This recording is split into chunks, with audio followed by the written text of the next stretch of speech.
باب 57 كرياض الصالحين باب القناعة دمبو غانغال نو يوتا ان في يونديناغول والعفاف ان نفيناغول e kun yimbe ben jeyi kun wal e betti swada e hakindingol fil ma'ishati e der ngure o wal infaq e dépensugol wa dammi su'al e niñugol kondanugol fi toragol min ghairi daruratin ko alda e lorra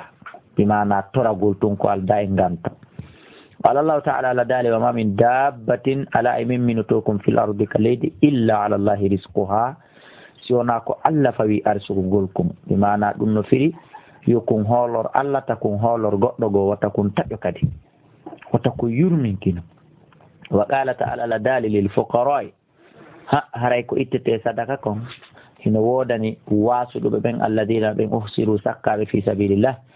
la yastati'una tawɓe wawata darban yahugol fil ard yahsabuhum ta hino sikka ɓe aljahilu majjaɗoɓe mo andaɓe agniya wonde koɓe alɗuɓe min atta'afufi immorde nefinare maɓɓe nden ko tata kon hoore koɓe tampi kon fof kono hakke maɓɓe alay ko goɗɗo ta'rifum kono andireɓe ɓe sima mandeji maɓɓe ɗi la yasaluna nnasa ɓe torota ko yimɓe ɓen ilhafan tandi. وقال تعالى والذين إذا أنفقوا ابن بأن دهور ما سيبه ديبانسي لم يسرفوا فئين تنتا ولم يقتروا برأب إنتاو كد وكان بين ذلك قواما وقال تعالى وما خلقت الجن والإنس إلا ليعبدون ما أريد منهم مفان لتاك إمر دي من رزق إمر دي لا بيقول بأرسك وما أريد أن يستعيمون وأما الأحاديث أما حديث جد فتقدم gomɗi ardike mu'zamu ha ko ɓuri mawnude kon e majje fil babayni sabiqayni e nder ɗe dambuɗe ɗiɗi aditiɗe feƴƴude ɓaawo ɗo bimana bab 55 et 56 wa mimma lam yataqaddama hino jeeya e hadiseje yewtuɗe fi ɗum tawɗe ardaki tawɗe feƴƴali e hinoɗe ɗo an abi hurayrata ƴettama e aba hurayrata radiyallahu anhu anin nabi ko ƴetta e annabajo allah sallallahu alaihi wasallam قال بماك ليس الغنى ونالغوي كو ويته كون باترون ياغال ان كثرة الارض في غاي دودugol jawle weebitiide kaari no mari galle da no mari teren da no mari magasin da no mari container da no mari auto da laado maaki naadu wiyete aldugol naadu wiyete patron yaagal walakin al ghina woni tun aldugol ghina nafsi ko aldugol ka wonki bi mana ko yundingol wonki mumkin tawa seeda yonayki ko wiyete patron yaagal متفق عليه الأرض دون انفراد جولة بتيد بفتح العين سبق عين وضعكم بطل دو والرائي راء بمعنى هو المال كدون جولة بتيد وعن عبد الله جتام عبد الله بن عمرو رضي الله عنه أن رسول الله وندن الله صلى الله عليه وسلم قال الماكي قد أفلح قمتي ملام من أسلم أنسل مدو أنجد بليدو ورزق أو أرسك كدوني كفافا ko wawata mo yunude wa qanna'ahu Allahu on aldinimo Allah on yondinimo bima atahu e bere konko okkorimo rawahu muslim wan hakim bin hizam radiyallahu anhu qala ma ki sa'altu milandin rasulullah sallallahu alaihi wasallam ma mi turino ne la Allah fa atani okkorila thumma sa'altu rifti mi turiti mo kadi fa atani okkorila thumma sa'altu rifti mi turiti mo tammo fa atani okkorila woni tati hande kadi summa qala reftina la ma kan la ya hakim ko ayo hakim minuti inna hada al mal nela ma ki andu ayndi jawdi khadarun ko hunde heccudunde hulwun piindire labande faman akhadahu kala ƴettuɗo ndi jawdi jogiti ndi sekki ndi holori ndi bi sakhawata nafsin wondude e jasugol wonki bi mana kala jogitorɗo ndi bi mana ko alda e konsindirgol pande ko alda e mawningol fi mayri burika lahu fihi o waɗane barke e nder mayri waman akhadahu kala ƴettuɗo ndi bi ishrafi fi feƴƴintingol tinno fi mayri ha ishrafi nafsin feƴƴintingol wonki lam yubarak lahu fihi o waɗantake barke e mayri haysi mo rulude milliard ji kono a taway ko himo soñji maapi ko tawata mo sammil son jaaki maapi wa kana la o laato kalladi wa on hande kadi kala jogitorɗo ndi jawdi konsidirgol ha feƴƴita hay simo mari o wawi wa on neɗɗo yakulu ñaamowo wala shiba o harata wa ñaamowo mo harata. wal yadul ulya faame ko junngo dowwo ngo mbi mana ko junngo okkitiraygo ngo hayrun ɓuri moƴƴude min al yadi sufla de junngo leywo ngo mbi mana de junngo okkago ngo. qala hakim wi fa qultu minni ya rasulullah walladi mi wondiri oɗo allahjo ba'ataka nelirɗoma bil haq la arzau ahadan mi torota ko hay e goto ba'daka ɓaawo ko ko mi torima ɗo shay'an hay e hunde hatta ufariqa duniya ha mi serta e aduna bi mana ha mi maya. fa kana lati aboubacre radiallahu anhu yad'u himo noddayno hakiman hakim li yu'tiyahu fiyo junnumo fiyo ukkumo al ata dokke makko ɗen joddiji makko ɗin fa yaaba o salo ɗulle ɗum ɗo wona dokkal mi mana ko waɗo ƴetta joddi duwa ƴettude min o salo an yaqbala minhu nde o jaɓata e junngo aboubacre shay'an hay e hunde. ثم إن عمر ربت سيدنا عمر كدي بايلون تك رضي الله عنه ممسوس دعاه أن كدي ندم ليؤتيه فيه يؤمه فأبى أسلي أن يقبله عنده جبته يجون سيدنا عمر فقال لا فقال إن يا معشر المسلمين كونوا يدن تجلد أشهدكم بسيدني أن على حكيم بمعنى سيدنا عمر إن بسيدني أن دو في حكيم نني أني من أعرض عليهم بتي في جن قلمه haɗɗahu geɓal makko alladi ngal qasama llahu law ngal allah sendi yeɗimo fi hadal fay e nder ndi jawdi fayi ɗo kono fayaba o salike nan mi waɗi on fof seede o salikani yahudahu ndi o ƴettata. falam yarza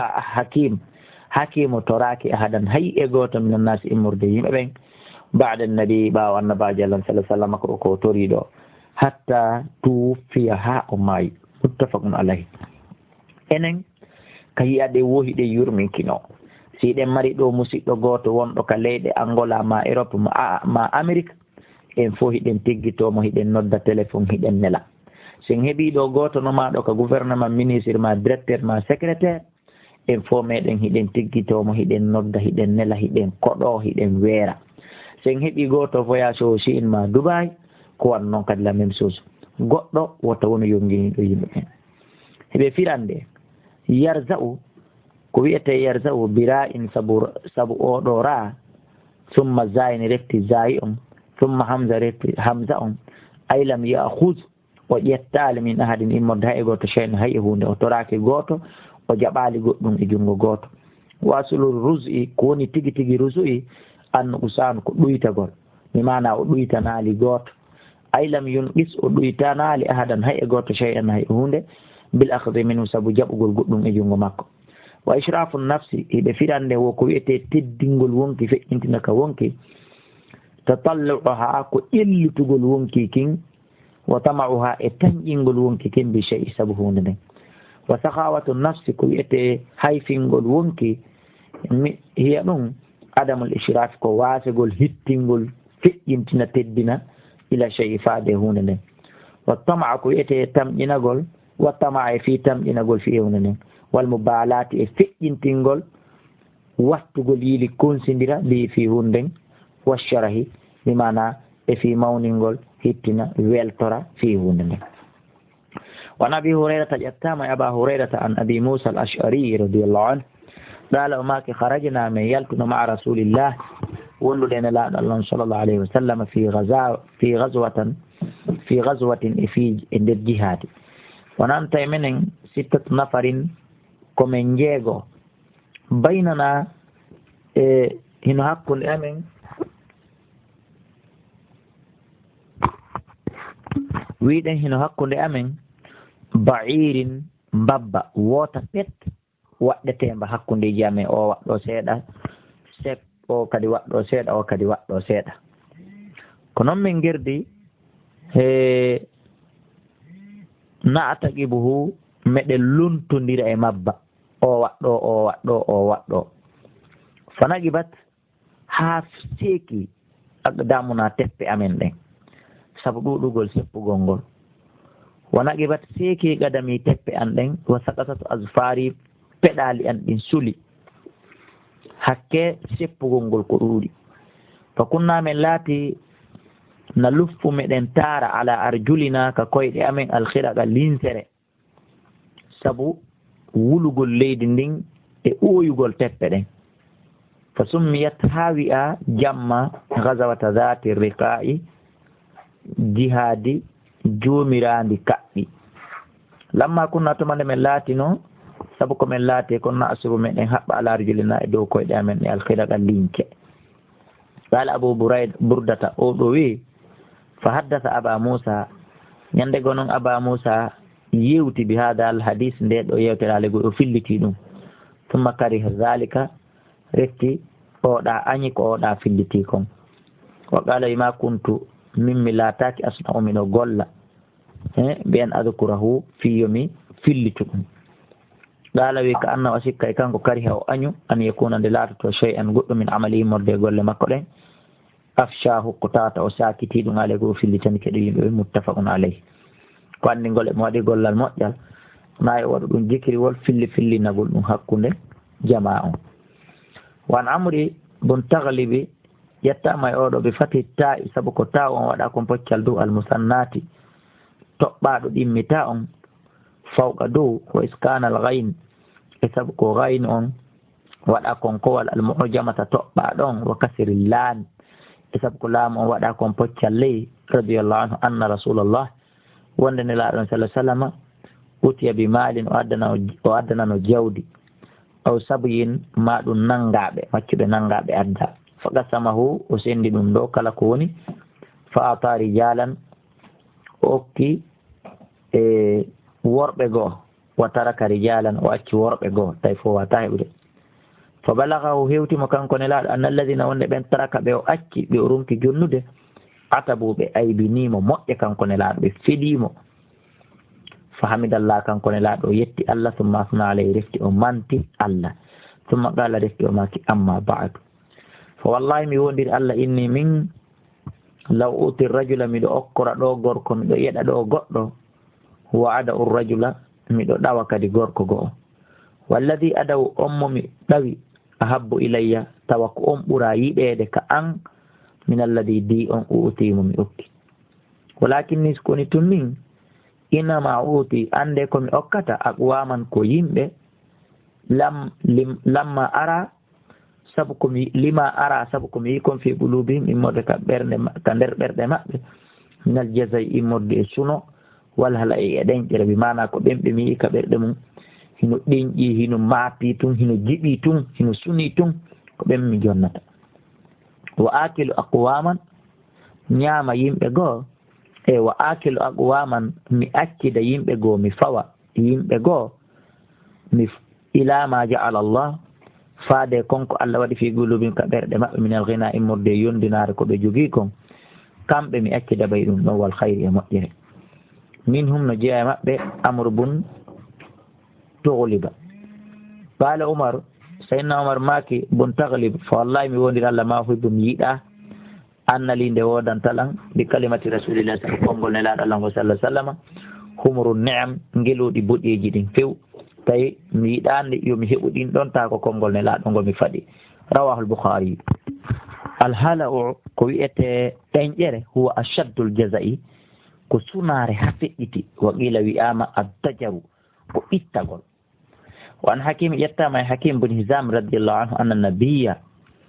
wonden annabaji Allah sallallahu alaihi wasallam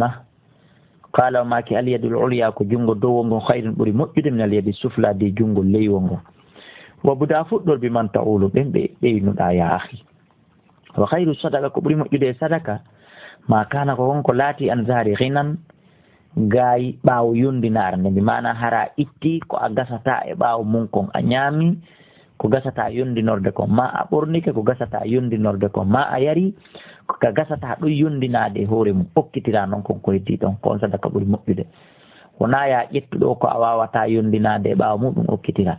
wona ya ñaamu kadi ha poto pata noɗa kadi okkitira bi mana ko hakkunde ɗon wa man yastafif nanegoy kala fefiniɗo e ko yimɓe ɓe jeeyi kon ya uffahullahu Allah nefinaymo bi mana Allah okkoraymo ko hilno o heɓano o nefinora o terto ko yimɓe ɓe jeeyi kon faman yastagni kala yondiniɗo yugnihillahu Allah yondinaymo bi mana Allah okkoraymo tun ka o yondino muttafaqun alayhi wa hadha lafzu al-bukhari wa lafzu muslim aqsar ko kongol muslim ngol wo ɓuri ɗaɓɓude ji ngol ɗo wa nabi sufyana sakri bun harbi radiyallahu anhu qala maki qala rasulullah sallallahu alaihi wasallam nelaɗo maki la tulhifu fil mas'ala kon yo wata on feƴƴintin e toragol wata on duumo e toragol ta goɗɗo waɗu toragol mecce mum no tun no yurminkino tun fa wallahi mi wondir Allah la yasaluni torotako lam ahadun goɗɗo min ko mi moɗon shay'an hay e hunde fa tukhrija o yaltina mas'alatu torande makko nde minni immurde an shay'an goɗɗum wana taw min lahu wonande mo kaarihu miɗo añanimo ɗum ala hay e goto bi mana legoy torotoɗo lan mi ronka mo jonnude tami no metti lan ko tori lan kon kono toragol ngol moƴƴat fa yubaraku lahu waɗanemo barki fima ataytuhu e komi okkorimo kon rawahu muslim wa an abi abdurrahman auf bun malik al ashja'iyu qala maki kunna min latino inda rasulillah nokku kanelaɗon sallah sallama tis'atan min jeeɗiɗo aw thamaniyatan aw sab'atan ma jeetato ma tis'atan min jeenayo aw thamaniyatan ma min jeetato aw sab'atan ma min jeeɗiɗo fa qala nelaɗo maki ala tubayi'una rasulullah sallallahu alaihi wasallam on ahodata e nelaɗo Allah wa kunna min wi wa kunna min laati kan hadithi ahadin komin haɓuɓe e jamanu iwgol e keferanka ko alegoy komin naata e kadina pet e hadithi ahadin bi bay'ati komin haɓuɓe e iwgol e hadithi ahudugol fa qulna min wi kad baya'naka ya rasulullah nelaɗo neɓal kamen ahudema summa qala refti nelaɗo maki ala tubayi'una rasulullah on ahudata ene laaɗo Allah on say fa basatna min fonti aydina juuɗe amen ne wa qulna mi wi he kanne laaɗo dat bayanaka joni min awdema ya rasulallah fa alama no bayuka joni noon ko hewri honɗum min awdata e ma qala ne laaɗo maki anta abudullah nde rewaton Allah wala tushriku bihi shay'a wa salati al khams ende reynoto ɗon e waɓutuji ɗin joyi juulon ɗi wa tuti'u llaha ɗofto ɗon Allah wa asarra kalimatan ne laaɗo on say suuɗi konngol khafiyatan suuɗingol haale goy ɓe wuuli ɗon konngol gongol ɗum ɓe joltini ɓe townaali ɓe maaki wala tasalu nasa shay'an ɓe mana hara on toraaki yimɓe ɓen kadi hay hunde nani hara wonaali torotoɓe falagad ra'aytu gomɗi mi i ba'da ulaika nafar kanko abi abdourahmane wonɗo fillade hadis on o wi mi yi'i yoga e ɓeeɗo yimɓe ɓe mi inni jeenayo ma jeetato ma jeego o yasɓutu sawtu ahadihim tawa hino yana caw goɗɗo e maɓɓe fama yasalu ahadan tawa o landotako gooto yunawilahu iyahu yo hewtanmo cawon kun o wakkilo o cippo ka leydi o ƴetta cawon kun o ƴawa dow hakke ko ɓe gollitiri konko nelaɗo maki ɗon ɗulle koye on tigi townanɓe cawu muɗum ko maɓɓe kun ko nawas koye on tigi ƴettu cawu mum okka ɓe kono hay landagol goɗɗo townanin konko saami ɗo ɓe waɗata naafere maɓɓe inna okko tan ko jogiɗa rawahu muslim renoɗen e jawle jama on yondinoren e ko Allah okki en kon yo Allah yanñen en okkora en buy heɓen kay yondinoren وعن ابن عمر رضي الله عنهما أن النبي صلى الله عليه وسلم قال بماكي لا تزال المسألة ترغل إيوتا بأحدكم غدو مودون غدو من سيرتا نو تورو أچتا ترغل سو أچالي حتى يلقى الله تعالى ها أفطر الله تدرغل وليس في وجهه تو علاقة يس مكو مزعة لها من هاي هنتره ويره ووتره تا فوق مودون huttama yeeso makko ngol muttafaqun alayh sabuna kala torande nde goɗɗo toyi tata e islam yananama toragol ɗon haray huyre tew huttete ka yeeso makko almuzu'atu bi dammil mim sabu ko mim on waɗa kon tural wa iskani zay e ko zay on waɗa kon kowal bo bil aynil muhmala ay sabu ayno tertaɗo mo toɓɓa kan ay al qit'atu ko taƴande alegol ko kuntum wa anu ƴettama ibnu umar أن رسول الله من الله صلى الله عليه وسلم قال بماكي وهو على المنبر تهي بكور منبره خطبة وذكر الصدق بجانتي في اتقل صدق والتعفف ينفنا قول عن المسألة في لندا قول قاي ترى قول هذا ماكي اليد العليا خير من اليد السفلى فابدا فاليد العليا bimana awa ko wiyete jungo dow wongon hiyal munfika ko ngon woni okkugo ngon wa sufla koni ley wongon hiya sa'ila ko ngon woni toringo ngon muttafaqun alayh. wa an abi hurairata radiyallahu anhu qala qala rasulullah sallallahu man sa'ala an-nasa kala toriɗo yimɓe ɓen takassuran fi ɗuɗɗinorgol toro fi ko mari kon yo ɗuuɗu hino mari ken ko toro fi yo wonu alɗuɗo fa innama yasalu ande ko woni torade ɗon yo andu teddungal makko tun kon torade yimɓe ɓen ɗon jamran ko kembuje yiide falyastaqilla simo faala yo fanɗin o toro seeɗa aw liyastakthir simo faala yo ɗuɗɗi ko haaju makko rawahu muslim. ko yiite to ko ƴulɓe yiite wona jonnede kembuje yiite. wa an samurata bun jundubi radiallahu anhu qala o maki qala rasulullah sallallahu alaihi wasallam innal mas'alata ande toragol kaddun ko kornande yakaddu biha rajulu ko gorko korninirta dakirta wajhahu yeeso muɗum illa an yasala rajulu sona gorko toro sultana laamu ngu mi mana o lando laamu ngu service makko ara ɗum kadi nayagol ta ministre jo ma gouverneur jo ka bureau makko mogo mo gonno toro nder ton ma ɗum fanda aw fi amri ma o toro fi fiyake labudda min irtata feere ho ala few be o toro rawahu tirmidi wa qala hadithun hasanun sahihun. alkaddu ko wiyete kaddu ay alkhadashu ɓe mana ko tunningol hojingol kona hawo e ko nantita tawi mum. wa an ibnu mas'udin radiallahu anhu qala qala rasulullah sallam man asabatu kala mo heɓi ɗum faaqatun tampere ɓalere mir yo Allah danda mi abdoullahi kala danda o fa anzalaha binnasi o ƴettiden o jippini nde yimɓe ɓen aalego o ƴettide o fawi yimɓe ɓen lam tusodda faqatuhu on ɗon tampere makko nden iwata aduna tampere makko nden aransotako ko yo ƴettude o waɗa nde Allah. wa man anzalaha billahi kala ƴettuɗo ne jippini nde ka Allah alego e fawi nde ka Allah ha fa yushikullah haray Allah ɓattike lahu wonandemo birisqin fi arsugol mo ajilin aw ajilin yawama neɓa to u tar kono so ƴetti tampere makko nden o fawi nde ka Allah holori Allah haray hino ɓatti ka Allahu on arsikatamo so yowi ka Allah ka yimɓe ɓen lutta iwata. rawahu abu dawud at-tirmidhi wa qala hadithun hasan. yushiku ɓattike ɓe kasiri shin sabu ko shin o waɗa kon poccalle ay yusraw mana no yaawi ko waɗata. wa an sawbana radiallahu anhu qala qala rasulullahi sallallahu alaihi wasallam man takaffala li kala fawtaniɗo lan Allah yas'ala an-nasa shay'an wonde o torota ko yimɓe ɓen hay e hunde wa atakaffalu lahu min kadmi fawtantomo bil jannati natugol aljanna. allahu akbar. jaka noon toragol koko ko hunde kanude ko hunde ñiddude na ko laɓa jaka. fa qultu minni ana min fa kana mi laati la yasalu ahadan shay'an mi torota ko goto aduna ko ni mi wonide tawi mi torota ko hay e goto ha mi maayi. rawahu abu dawuda isnadin sahih. wa an abi bashri qabisata bunil mukhariq radiyallahu anhu qala tahammalat ma ɗum tahammaltu mi fawtino hamalatan fawtande fa ataytu rasulullahi mi ari kanelaɗon sallah sallam as'aluhu mi torimo ma mi landimo fiha fi fawtande garante kon ƴetti kon joni noon garante on timmi ala kam itta mi yoɓa. fa qala nelaɗo maki agim immo agim ñiɓuɗo wonɗo hatta ta tiyana sadaqa ha si tawi woni zakkaji ɗin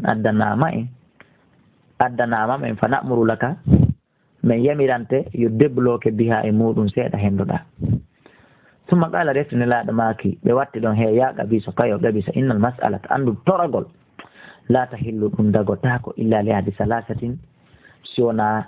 e nder goto e tatoɓe ko ɓen ɗon tun toragol dagani yo Allah danda jeeyede maɓɓe Allah ɓe fof ɓe contatami abdoullahi kalami tawaka e ono wonɓe la jentade ɓen.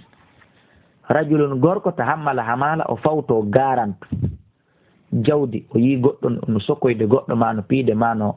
ma ɓe fokkiti bonondir o yaha o ƴettanoya garante tawa noon